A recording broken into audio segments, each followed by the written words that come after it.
Hello friends, इस video lecture से class 12th polity के थर्ड चैप्टर को स्टडी करने जा रहे हैं, जिसका नाम है समकालीन दक्षिण एशिया। क्लास 12th पॉलिटी का दो बुक है। पार्ट 1 में हम लोगों को इसको विश्व राजनीति कहा जाता है। विश्व राजनीति के बुक में हम लोगों ने पहला चैप्टर पढ़ा था दो ध्रुवीयता का अंत, और दूसरा चैप्टर पढ़ा था सत्ता के समकालीन केंद्र, और ये तीसरा चैप्टर है हमारा समकालीन दक्षिण एशिया।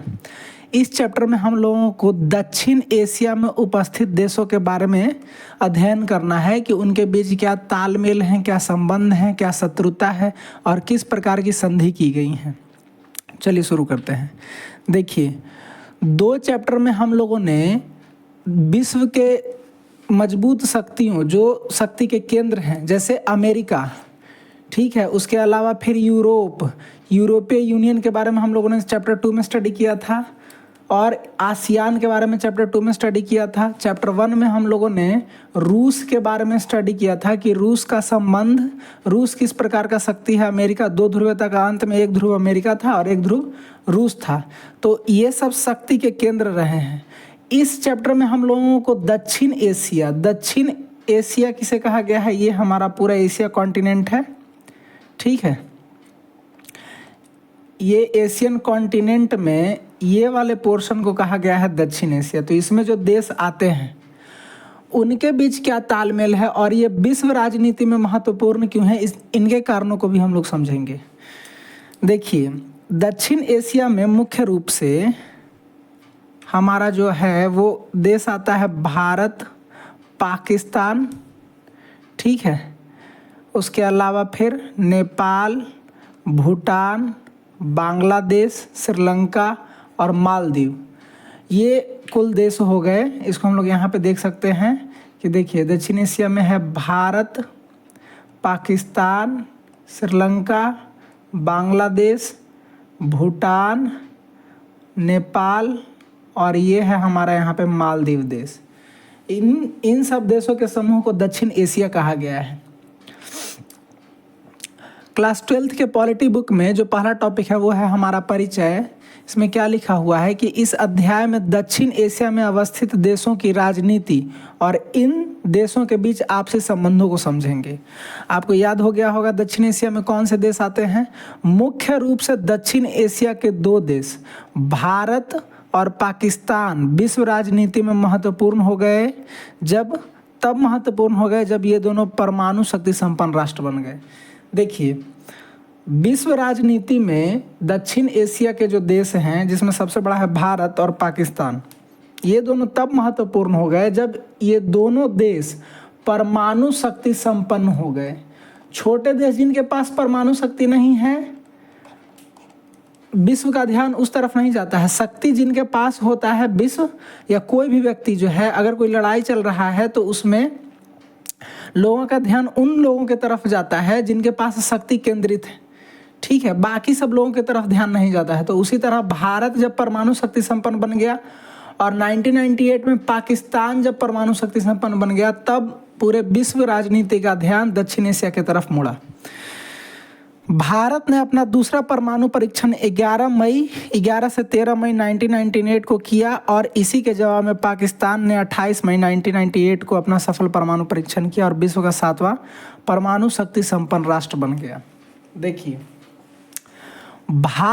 इंडिया ने सबसे पहली बार परमाणु शक्ति का परीक्षण 1974 में किया था, और ये परमाणु शक्ति संपन्न छठा परमाणु शक्ति संपन्न राष्ट्र बना था। और 1998 में मई महीने में भारत ने पहले परमाणु शक्ति का परीक्षण दोबारा किया, सेकंड, ठीक है। और उसके बाद फिर इसी महीने, इसी साल में पाकिस्तान ने भी इसके जवाब में परमाणु शक्ति का परीक्षण किया था, और ये भी परमाणु शक्ति संपन्न राष्ट्र बन गया था। अब दो जो देश हैं वो अगर, और दोनों के बीच विवाद चल रहा हो और दोनों परमाणु शक्ति संपन्न बन जाए, ठीक है, तो लोगों का ध्यान इसके तरफ आ ही जाएगा, ठीक है।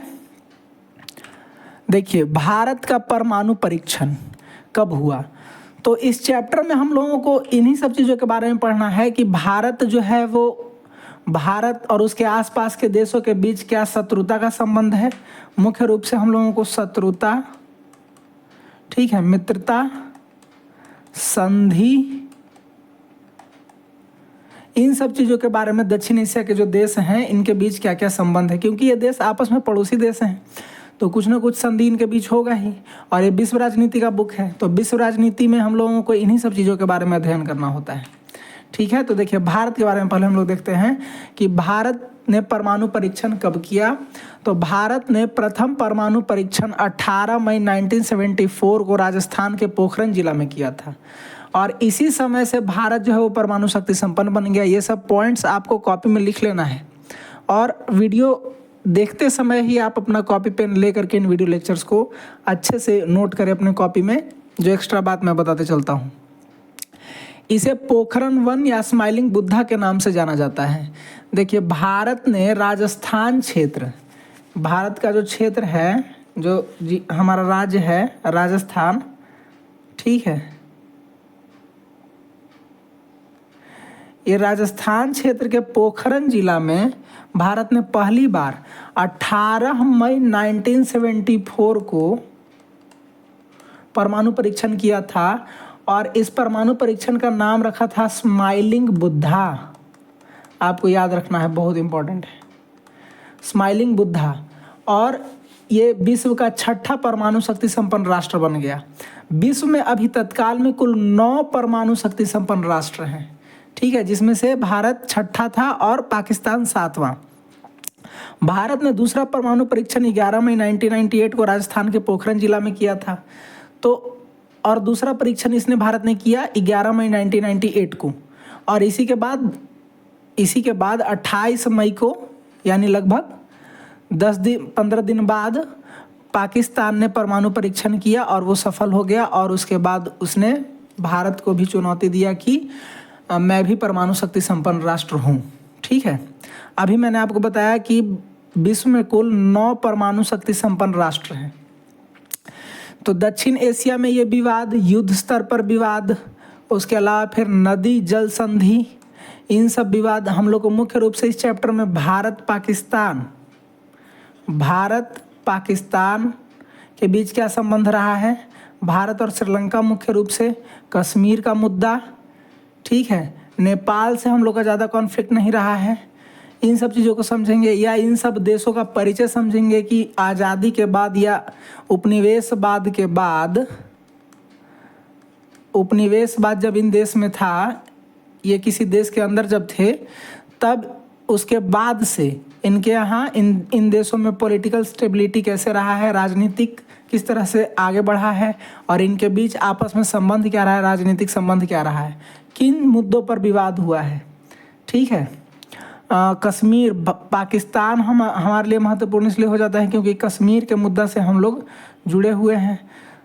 श्रीलंका भी है इस क्षेत्र में शामिल, श्रीलंका में भी हम लोग का विवाद हुआ था।